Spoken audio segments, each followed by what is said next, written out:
Welcome back to Walking the London Road, the Oxford United podcast. This is going to be a therapy episode, folks, because after a nil-nil draw in midweek against Queen's Park Rangers Loftus Road, Oxford put in the worst performance of the season, losing 2-1 against Watford at Vicarage Road. Conor, you did something a lot better with your time over those two games. You were not in London for either away day, settling into life in your new house. Yes, yeah, I've been doing that over the weekend. It was a lot more exciting and sounded a lot better than what was going on the pitch. And I'll be honest, Sam, that lack of enthusiasm in the intro is what I'm sure that a lot of Oxford fans are feeling after, especially after QPR and Watford. Yeah. Let's talk about QPR briefly, because Conor and we were talking about this in our group chat during the week that from the stands, it felt like a really, really thrilling game, like a really exciting nil-nil. It felt like both sides had opportunities to win it, but looking at the stats and from what both Will and Connor told me, it was for an Oxford fan, for a QPR fan, for a neutral, it was the most boring of ball draws. It was awful. It was a really, really hard watch. It absolutely was not a championship level standard game. It was two playoff chasing League One teams at very best. Like it was bad. It was bad, and that was probably also the worst. Apart from when they lost 7-1, I think that QPR fans would say that that's the worst they've played all season, barring that 7-1 loss. But for Oxford, it was so bad. The only time that from me, from my from the comfort of my own living room, the only time I got off my seat off the sofa was when Michael Hellick had that 95th minute ball that went off his shoulder. Didn't even make decent contact. It was it was awful. I tell you though, if that had netted in the back of the net, I would have been on the pitch. I would have gone from the very back of the away end onto the pitch because we were all kind of there was a sense kind of just waiting for that one explosion from the goal. And I have to say, first off, I thought we were slightly the better side. Yeah, We, even though obviously as we spoke about a moment ago, the stats don't tell it. There was one shot on target the entire game, and that came in the 35th minute. But I thought we were the better side in the first half. Second half, massive credit to Sammy Long, got himself man of the match on Sky Sports. He put in a really, really good performance in that second half, and like you say, the lack of quality, but from these two sides, I think a draw was a fair result. yeah, yeah. It was, and as you say, massive credit to Sam Long. Came in. He's still every time he's called upon, he does his job. Absolute absolute at least 7, 8 out of 10. He's I can't think of a recent time or a time at all in which he's let the club down in his performances. He's always gone beyond what a lot of people, including myself, expect of him at times. So kudos to him, fair play. I just want to caveat with um, how well it was said on the TV, how well that we played defensively, and as he said, some of that might have also been because that QPR going forward were almost as toothless as Oxford were, but either way, it was good to get a clean sheet, our first clean sheet of the season, and we looked to carry that on into Watford, but we'll get onto that in a second. Yes, there's not much more we can add on QPR really.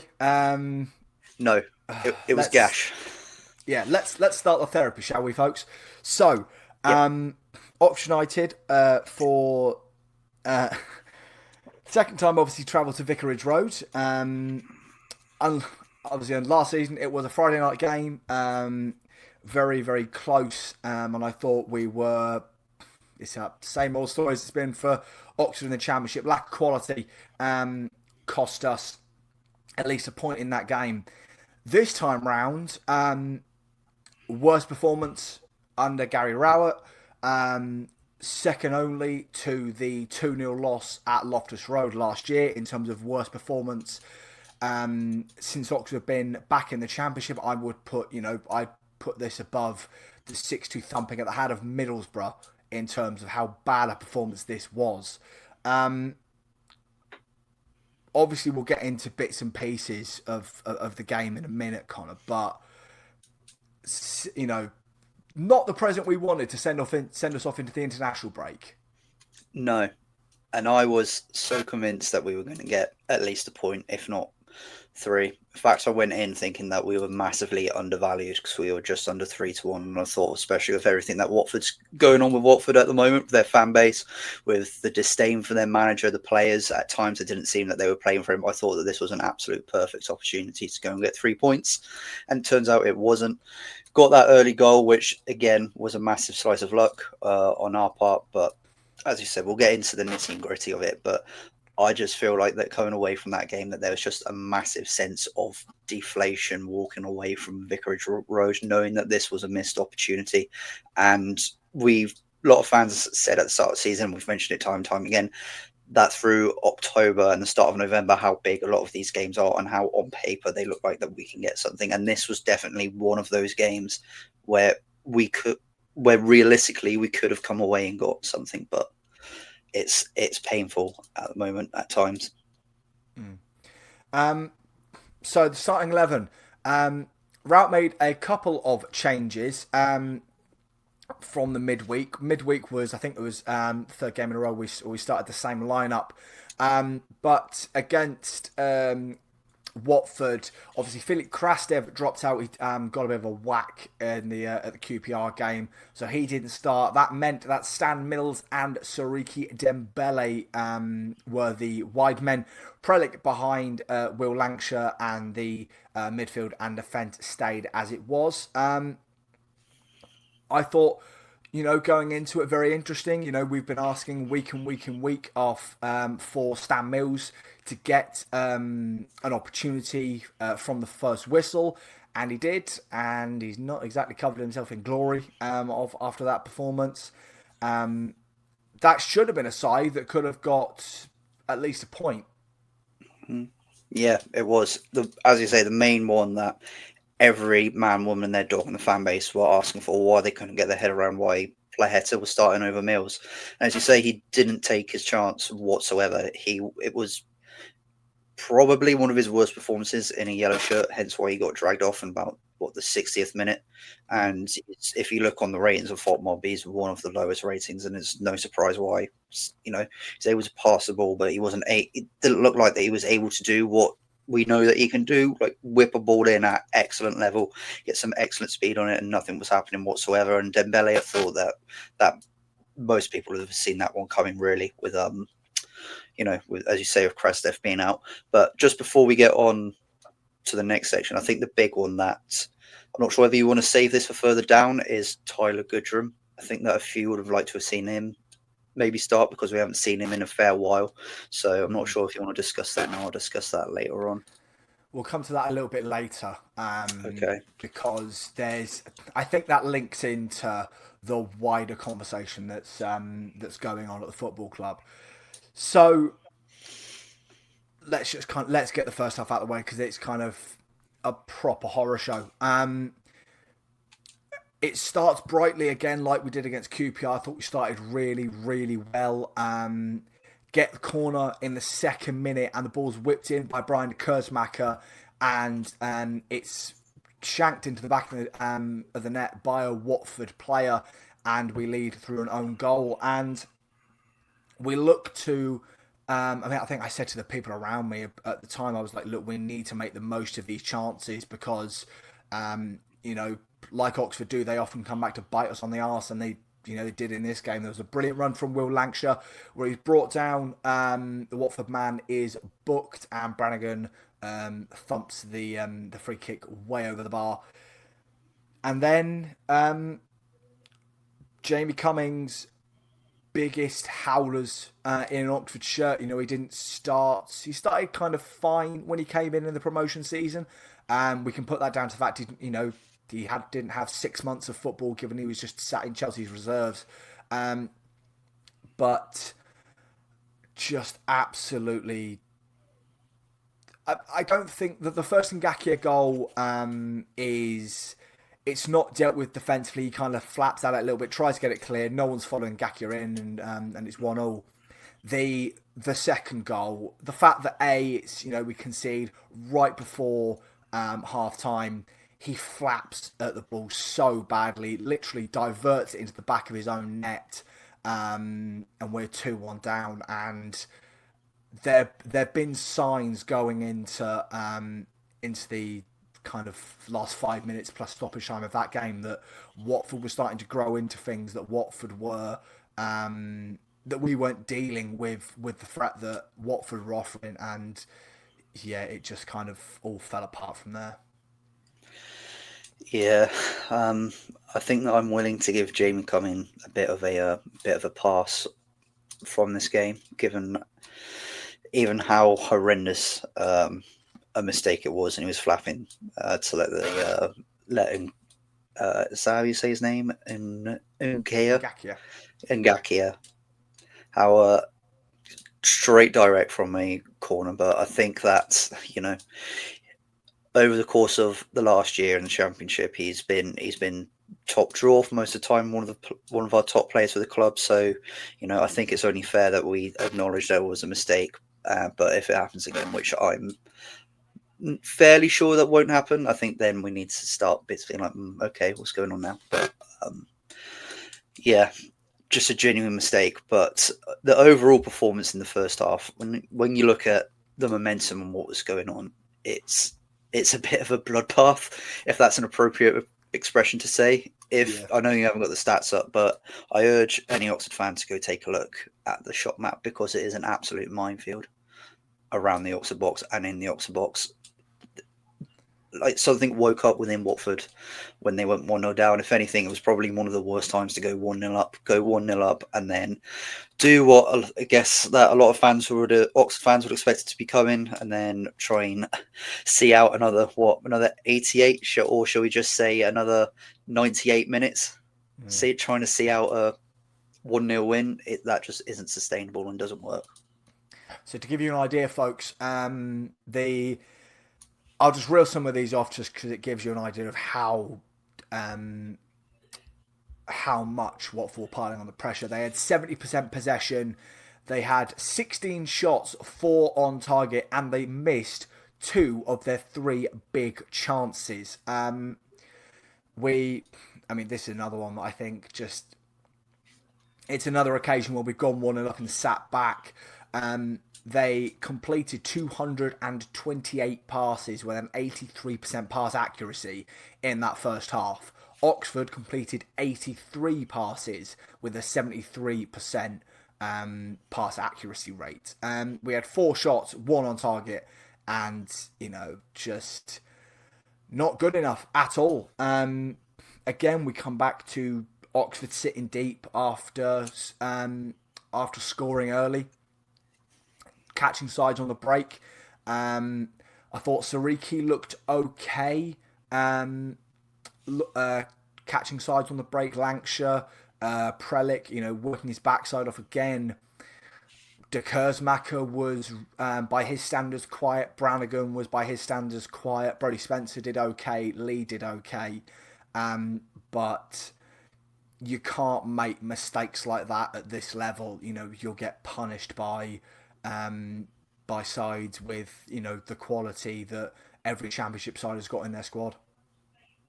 You know what the irony is? Just while I was listening to you, I was going through some of the ratings that have been given for the match, and Jamie Cumming, he is been given an 8.3 rating, and he is on par with the Watford goalkeeper. So I don't know what's going on there, but the whole team just felt flat. Yeah, Jamie did make 2 big saves in that second half to deny them a 3rd and 4th goal. So he did a little bit make up for his 2 howlers in the first half. But it's still kind of... I think that, like you say, that shows how good Jamie's been for us. The fact that, he can have an outstanding game, make a couple of massive saves, make 2 howlers, and that goes down as his worst ever Oxford United performance. Yeah, then that's a big shame. But I guess if there's any time that you want to put in, that you want to have a couple howlers, it'll be now. Get an international break out the way, It's just really, really. I'm just trying to think of more to say, but what is there more to say? It's just really, Yeah. really downbeat at the moment. We'll quickly kind of, I'll shoot off like I did the first half, shoot off the second half stats, and we'll do a quick chat about kind of the chances that each side had. Oxford had slightly more of the ball in that second half, 57%. Both sides having 11 opportunities. More importantly, though, Watford had 6 shots on target, Oxford just 4. Both sides missing their big chances, and the passing numbers, both the accuracy and total passes completed, were very, very similar. So obviously, there's a couple of chances that Oxford could have been level. You've got an incredible ball by Branda Kurzmacher, who plays through Shani Poheta, and there's 3 choices as Nick Harris and Jerome Sale and the rest of the Ready Oxford crew said after the game. Is to take it around the keeper on his left, take it around the keeper on his right, or dink the keeper. And Shemi chose neither and just tried to place it in the back of the net. He had before that, I think it was quarter of an hour before that, he had a decent opportunity where Predic has to get to the floor to get out of the way of the shots. And our last shot on target was Harris in the 95th minute, blasts it from range, really tame from Sparky. But it's not like Watford didn't have chances. We mentioned a minute ago, they could have been 3-4-1 up. There was a break, I think it was the 78th minute, where they've got 5 on 3 and our defenders are racing back trying to intercept the ball. Jamie Cumming has to make a big save, but we just fell apart. We looked so disorganised in that second half, Connor. Why is it that it looks like in the second half that we came out and we looked like that we were trying to play? Why is it that whenever we go 1 up, we just decide to not play football, and then whenever we're chasing, whether we're level or 1 behind, then we decide that we're going to go out on the front foot and attack? That is what I think that a lot of Oxford fans are getting very, very peed off at. That when we go 1-0 up, or if we've gone at the Sam when we've gone 1-0 up, or even at Bristol City when we've gone 1 up, we haven't gone for it again. We see that they're shaken. Why don't we go for it? And this is what every single fan you see mantle and get so annoyed at. And as you say, it's not as if Watford didn't have great chances either. If that's the kind of thing that I guess that Rowett he wants to do, but whether it's him giving his instructions or whether it's that he doesn't have the personnel to do that. But then you could caveat that again and say, if you don't have the players to do that, where was the communication between you and Ed Waldron to bring in the players if you want to play like that? But that's just me speculating. It's interesting how in 2 weeks our talk about a new tactical system for Gary Rowett has gone out the window very, very quickly. Yep. Let's talk about Mr. Gary Rowett, because there was an awful lot of chat on socials, on the Ready Oxford show after the game about Gary Rowett. First things first, it's something I think I mentioned last season that continues to piss me off. Gary Rowett doesn't do what every manager at his football club is, whether they're told to do it or they realise it's the thing you have to do, and that's at the end of a game, regardless of the result, you walk over to the away support, or if it's at the Castad, you do a little loop, and especially in front of the East Stand, you clap this fan base, you thank us for our support, especially when, like we did at Watford and at QPR, we were loud, we were non-stop, even when the team were absolute cack.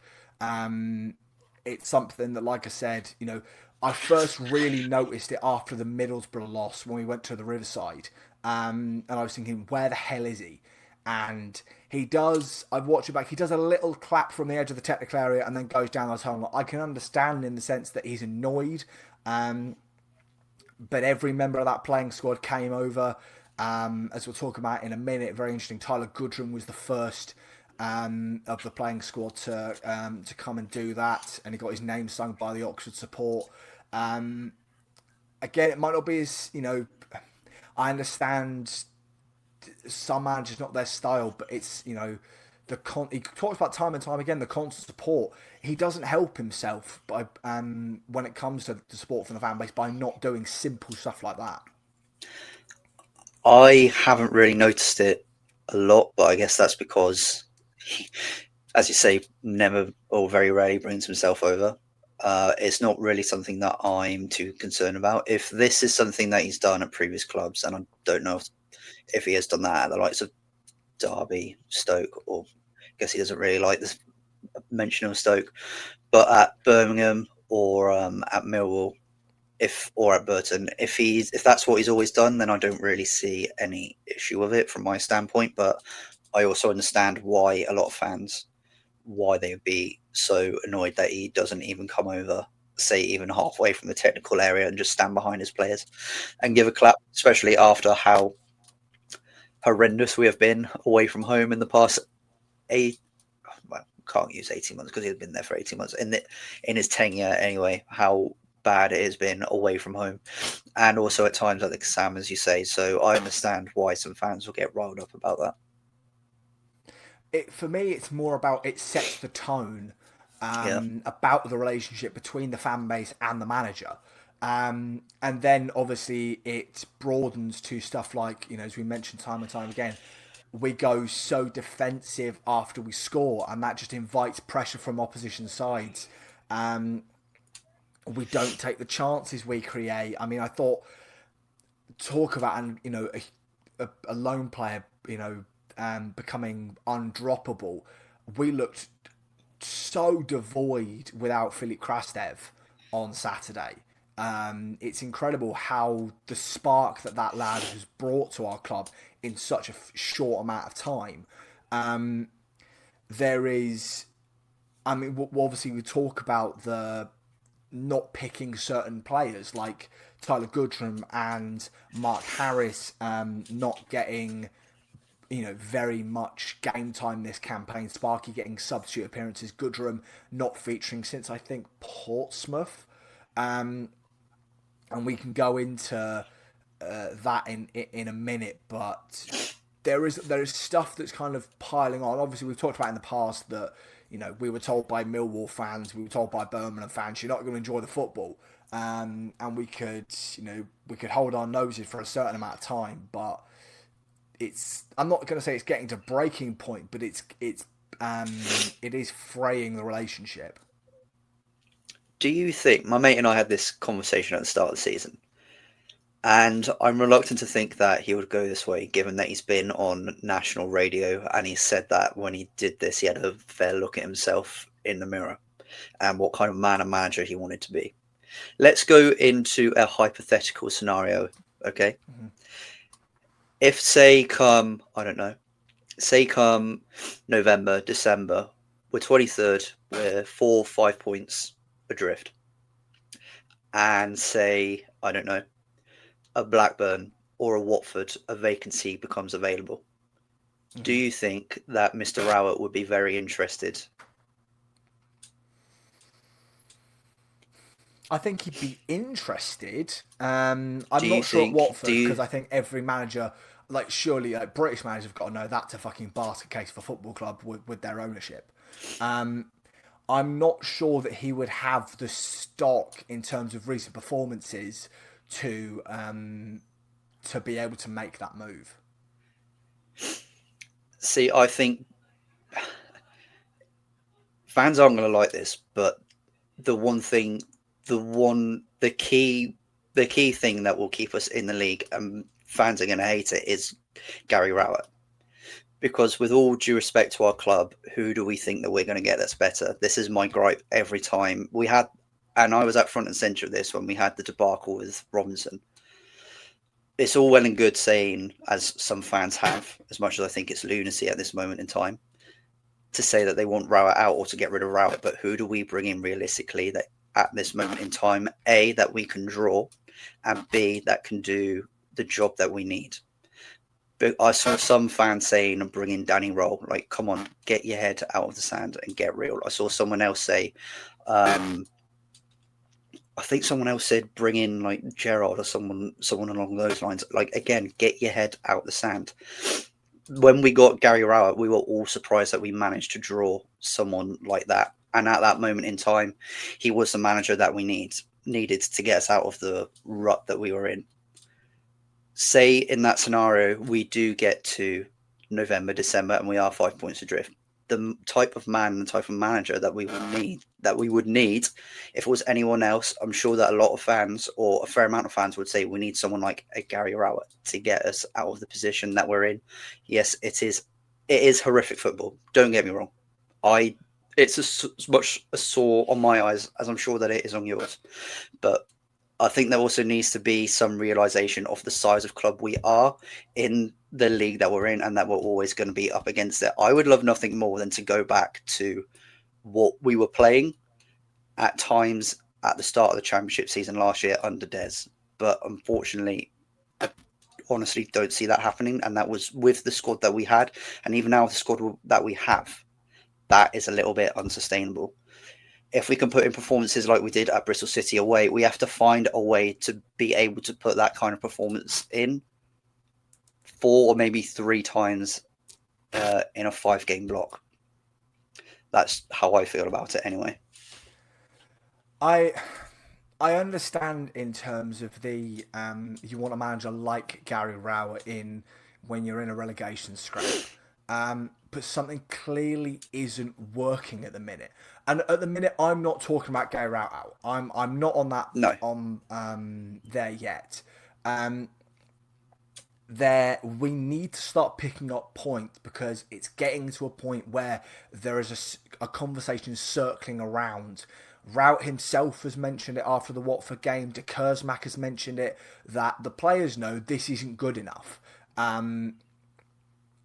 Although I question if you know it, why aren't you putting in the effort on the pitch to make make sure the performance is good enough? I at the same time, that point of who do we think we are, I slightly disagree with that in the sense of this is a conversation we were having as we were walking out of Vicarage Road. Me and a couple of people around us were saying, look, we're not.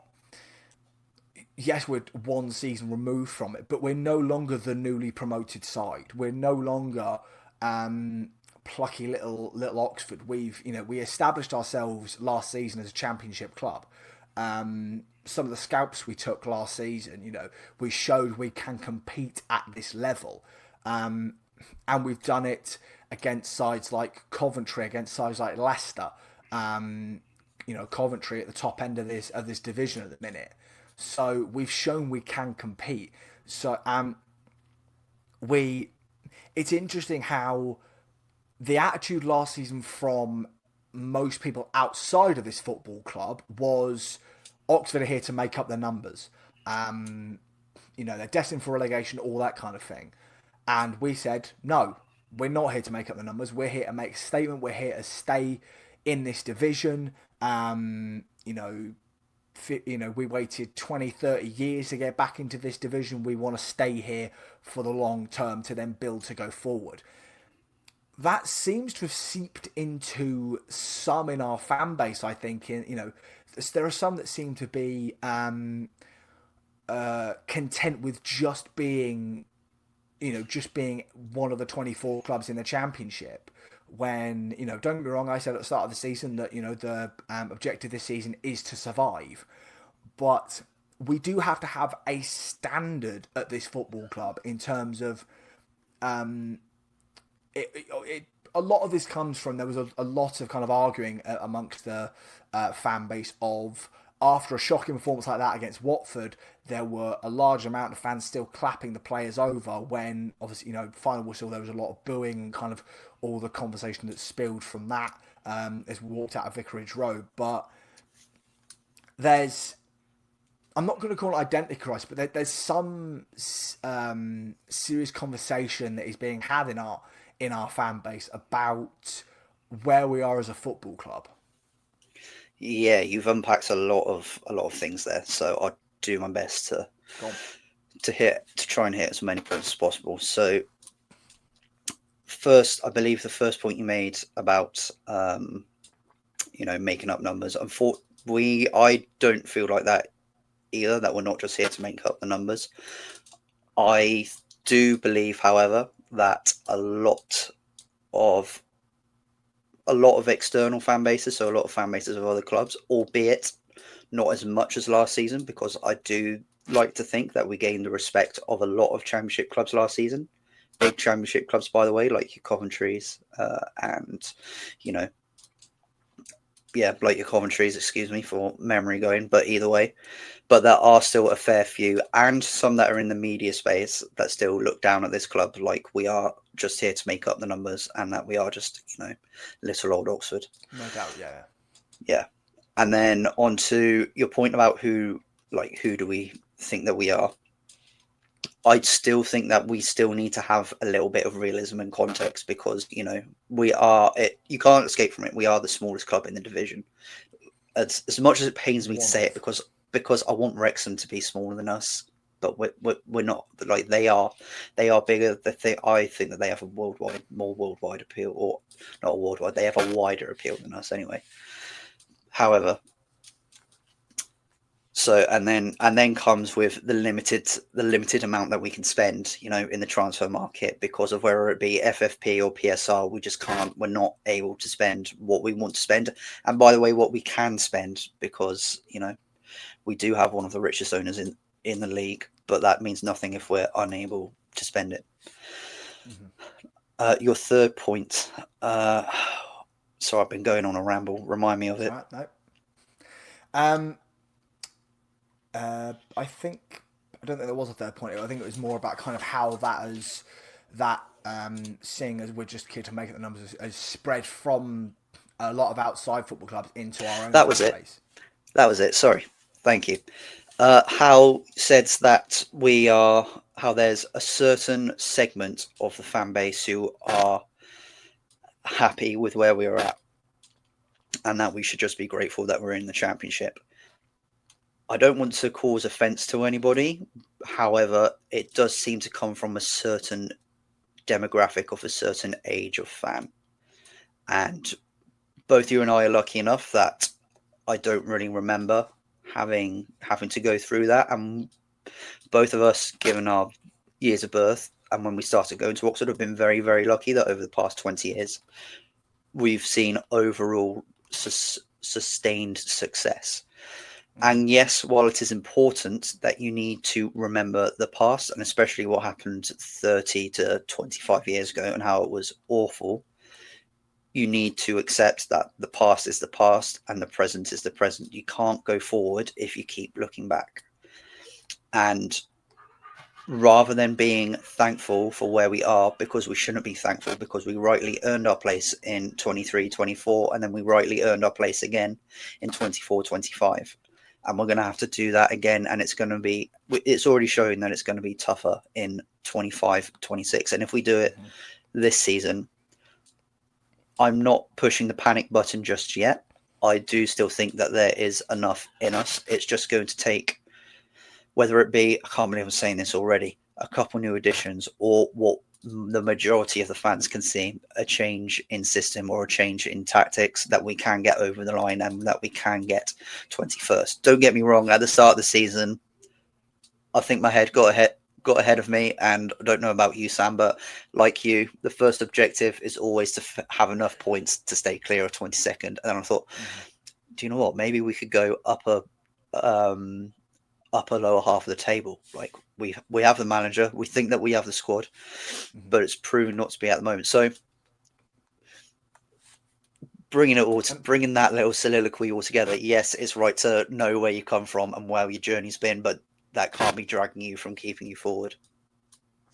And it was obviously a lot of our pre-season predictions were based off Gary Rowett's previous second seasons at his previous clubs. The finishes with Millwall come to mind, obviously, as a kind of similar sized club to Millwall. The thing is it's interesting kind of the way football kind of skews and one result can kind of skew things, because looking at the table, we are 1 point from getting out of the relegation zone. Obviously, Blackburn have got a game in hand against Ipswich, but I've got a sneaking suspicion that given they're going to have to play the full 90 minutes again, which is a bit bollocks in my opinion. I think if you're like Yeah, I past the agree. 80th minute, just call full time on the game, lads. Yeah, But Blackburn has to play the game again. Ipswich going to be a lot better. I can see them not winning that game. Obviously we've got for the rest of the month, we've got Derby after the international break, Wrexham, and then Sheffield Wednesday. Um, other than Wrexham, their sides all within, I think it's 2 points of us at the minute. Obviously, we're level on points with Sheffield Wednesday and two behind Derby. So massive opportunity there, but we need to get this toothless this toothless, lackadaisical streak out of our systems. Obviously, after the international break, we're hoping to have Kieran Brown back, Ole Romane back, Philip Krastev back. All three of those have been called up to their international squads. I think it's very unlikely that Kieran Brown and Ole Romane are going to get significant minutes for their national teams. But just to kind of get them up to a bit of match fitness. But we're going to have bodies back, a bit more depth. And, Luke Harris, I think, was very unfortunate after his performance against QPR to not feature for significant amounts of time against Watford. So there is some light on the horizon, but in this moment, it's very dour. I think I said to you and Will in the group chat that this is after that game against Watford was most the most annoyed I felt after a game was Sheffield United at home a couple of weeks ago. Walking out of Vicarage Road is the most deflated I've felt. Because it just felt like no matter what we did, we weren't going to score. We could have been playing till the players, till the international break completed, and I don't think we would have scored in that game. mind-boggling, by the way. Before I get going, that Kieran Brown got called up. Absolutely Yeah. mind-boggling. Do you know what, Sam? I think that with similar to the international break last time, right? How we went into that international break so positive, coming off that 2-2 result against Coventry City, and how we played. I think the same will more than likely be true this time, knowing how poor performances, let's say five halves performances that it's been against Yeah. Sheffield United, QPR, and Watford. I think that this will work massively in the fans' favour anyway, or in the players' favour. We know this is. It sounds mental to say this in the middle of October, but against Derby, that's a 6-pointer already. Yeah. Don't know how you feel, and knowing how big a game it is, and a team that like us are struggling, but Derby, they just seem at the moment, in moments, not in games, but in moments, they seem to find a way to pull themselves out of it. That will be the danger, and the fan base, I think they'll know how big a game this is, and my nose tells me that they will get the Sam rocking come game day against Derby, and it's at 12:30. We do love a 12:30 kickoff at the Kassam. And then we go into Wrexham and Sheffield Wednesday. I'm torn between. We need at least either 6 or 7 points. I'm torn between either one. I think that if we get 2 wins and say there's a loss in there somewhere, I think that a lot of fans would snap your hand off right now. But either way, there needs to be a win in there, or there needs to be a couple greens, because otherwise, I think a lot of fans will start losing faith very, very heavily, very quickly. Yeah, I was going to say I think the must for the end of the month is an unbeaten final 3 games. Yeah, We've got 9 played, 1 win, 3 draws, 5 defeats. Somehow only a -3 goal difference, which it's that odd goal that keeps kind of doing us in. There was some comparisons that this time last year, after 9 games, we had 12 points under Des Buckingham. But I think the stories are slightly different. I think we had a slightly easier run of fixtures last season to this point. But no doubt, things need to change around very, very quickly. Conor, obviously, we'll be back next week for a hopefully a more fun episode of the podcast. Any closing thoughts? Yeah, Rowett, I think at this moment, still the man to keep us here, to keep us in the Championship.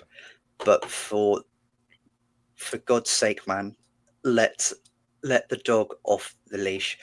You've said that you admire Jurgen Klopp's style of play. If you want to win back a few of the fan base and you want to get the Sam Rock in, especially against Derby, let the dog off the leash and let's go for it. Yeah, absolutely. Play how this football club is meant to play. We play attacking football. We're on the front foot. Where beautiful football. That's what this football club is based on. Go on. Sorry, Sam. I was going to say it's also annoying because we have the players to do it, and we know that we have the players to do it, but it's something just isn't clicking, and something just isn't working. And unfortunately, at the end of the day, it is going to fall on the head of the manager, and fingers are going to be pointed there. We know that we have a striker that can score goals. Like the past few games, he just hasn't looked like he has been in the first few games of the season. We know that he can put the ball in the back of the net when he's given the opportunity, when he has the delivery. We know the deliveries that Stan Mills can put in. If there was Krastev on the left-hand side and when we have Mills, I think that would unlock a lot more options and create a lot more space for the likes of Prelic and Lancashire to be able to get into those positions. And then Cameron Brannigan as well. As we said, whether Brannigan limit de Keersmacher is limiting what Brannigan can do at some point, even if Rowett has to make an absolutely huge call and put Volks in and have de Keersmacher starting, even though that Brannigan is the club captain, at some point he's going to have to make a big call and show big balls. And if that comes off, then, kudos and hats off to him. We know that we have a good / decent defence. We need to let the players off the leash. Absolutely. Thank you, folks, for watching our therapy session. This week's episode of Walking the London Road. Please remember to like, comment, and subscribe on YouTube. Of course, follow and give us 5 stars on Spotify. Massively helps out in both of those algorithms if you do that.